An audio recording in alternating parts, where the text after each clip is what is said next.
Hi there. This tutorial will help you to complete part 2 of the bouncing ball project. This tutorial is produced using Moho, but for Anime Studio users, it will be the same. It's just that my screen, my software, will look a little bit different than yours. With the Pro version of the software, you can have unlimited audio tracks or audio layers in your project. This makes adding sounds extremely easy and flexible. You may still find that you need to use an external audio editor to edit sounds to put into the project. You may need to shorten a sound or who knows what, but for the most part, you'll be able to plug in sounds at any point in the timeline very quickly, very easily. For example, with this project here, we started out with a ball that's bouncing around and we want to add sound to this entire animation. For example, let me move along the timeline and go down here to when my ball first hits a surface. I already have a soundbite on my computer, so I'll go click over here on the new layer icon and I'll choose audio from the drop down. Then I'll locate the sound that I want, click on it and click open. You can see that the sound was added as a layer here in the layers palette, and down here in the timeline you can see the waveform. The sound starts at frame 30 and it ends when the soundbite is over with.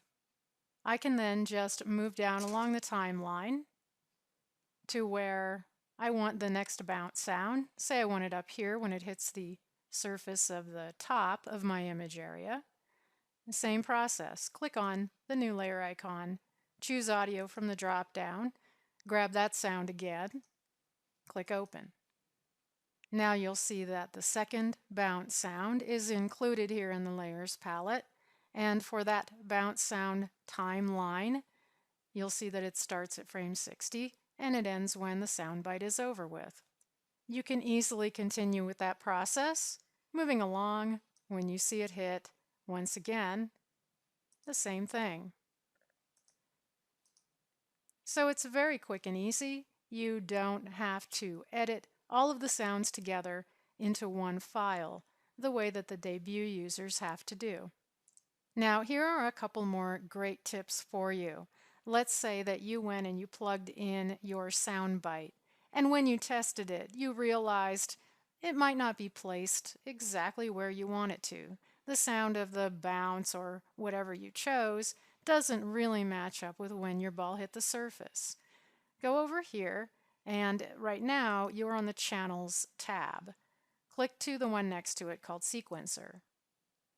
And right now, the one I have highlighted, the bounce sound I have highlighted, is the one that started at frame 90. For example, maybe I decided that really the bounce sound should be occurring a little sooner or later than frame 90. I can just click on this and I can drag it back and forth. All right, this will move the entire thing on the timeline. So I just put it over here on, let me click back to Channels again. And let me have a look at this. The sound is really going to start now on frame 92. That's an incredibly quick and easy way to move things around. As you can see, here are the other bounce sounds. This one, I've just clicked on it, was the one at frame 60, and this one at frame 30. I can grab them and move them around. Now click back on the Channels tab, and then let me put this to frame 30 and match up with the one that I had highlighted, which was this one here on frame 30. And if you look over here at the icons next to the timeline, I'm trying to get my flags to pop up the way I want them to, and this icon is for the audio level, for the volume. Here's that starting keyframe for volume. Let's click over here on that layer. I double-clicked, and there's a tab for audio. First, I want to point out this check mark for spatial positioning. Without getting into too much detail right now about that, I'm going to recommend that you uncheck this pretty much every time you put sound into a project. Anytime you have audio channels, and for each audio layer, go into the Audio tab, get rid of that. Now, I wanted to point out the volume, the audio level. This says 1. It's equal to 100%. If your soundbite is too loud, you can change this to, say, 0.5. That's 50%, right? You get the point. 0.25 is 25% of the volume. If your soundbite was too soft, you can change this, say, 1.5, 150%, or a 2, 200%. All right, you see what I'm saying? And actually, you probably noticed that the 200%, that's really going to make it a lot louder. Now I'm going to put this back to a 1, and I'm going to click OK. I'd like to show you one last thing that you can do in terms of editing that volume. First off, I'd like to go over to my zoom, and I'll click on the zoom in. I wanted to make that a little bit bigger so you can see. Here's my volume keyframe. This was starting at 100%. Let's say I want to trim off this little bit. I'm not saying that's a good idea for this particular soundbite, but just using this as an example. I'm going to move my scrub bar a little bit further, and I'll trim off the rest of this volume. Well, for one thing, I still have to set up another keyframe here for the 100% volume so that it stays at 100 all the way through to here. So what I can do, pointing right there, right mouse button click. Add keyframe. What that did is set it up so that I have 100% volume all the way from here to here. Now, if I want to literally cut the sound, I would go one more keyframe. I'm at 36. I'm going to type in 37 and hit enter.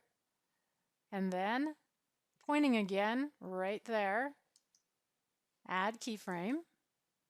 This time, highlighting that keyframe, double click on the layer, go to the Audio tab, and here at audio level, 0. Click OK. You see what happened? It made the rest of the sound literally disappear. There's 0 volume on the rest of that little sound bite. That is one way that you can edit some sound right in the software. Of course, that doesn't mean that you'll never use a separate audio editor.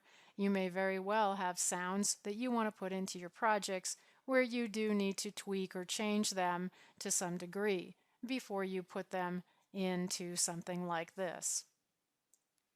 Now go back to frame 0 a moment, and I'd like to direct your attention to the layers palette. Let's say you've got a whole bunch of audio layers in here. They're kind of cluttering up your layers palette. What you can do is click on the new layer icon and choose group, and you could name this audio or audio files, whatever, and that creates a folder. You can drag all of your audio layers into the folder and collapse that so that all your audio is kind of in one tidy place. Just if you're that type of person that likes to have very good organization here in your layers palette, you will notice that if you do that and you have all of the audio in a folder with that collapsed, looking over in the timeline, I'll click on my horizontal scroll and you can see all the waveforms are showing up. Well, I just had the 3. They're showing up there just in one area.